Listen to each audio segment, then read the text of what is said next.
halkani waa Gaacir Media dhageystayaasheena iyo daawadayaasheena sharafta mudan soo dhawaada wararkeena qodobada wararkeena ugu waaweyn waxaa ka mid ah Haiti oo lagu afduuftay samafaleel diimeed ama missionaries China oo sheegtay inay baaritaan ku sameynayso kumanaan dhiig ah si ay u ogaato halka uu ka yimid koronaha iyo Colin Powell oo geeriyooday ku soo dhawaada warkii oo faahfaahsan 17 qof oo samafaleel diimeed ayaa lagu afduubtay wadanka Haiti samafaleyaashan ayaa la afduubay xilli ay booqanayeen carruur agoon ah 17 qof ee samafaleyaasha ah 16 dhalashadooda waa Maraykan halna dhalashadiisu waa Canada mas'uuliyiinta Haiti ayaa sheegay in afduubkan ay ka dambeeyeen koox gaangistarro ah oo la yiraahdo Mawozo 400 waxay wararku intaa ku darayaan in cabsi amni darro ah ay la soo daristay shacabka Haiti iyo ajaanibta ku nool halka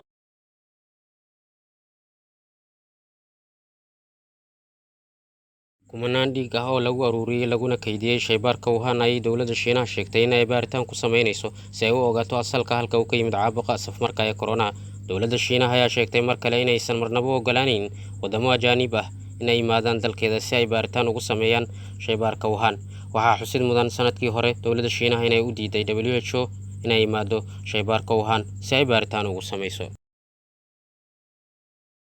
Colin Powell wuxuu dhashay 1937 wuxuuna ku dhashay magaalada New York ee dalka Maraykanka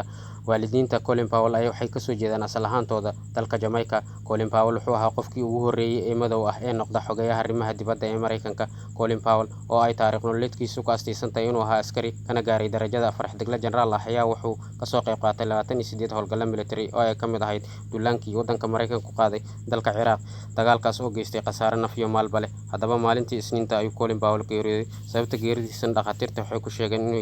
inay tahay cudurka koronaha inkasta uu talaalka koronaha hore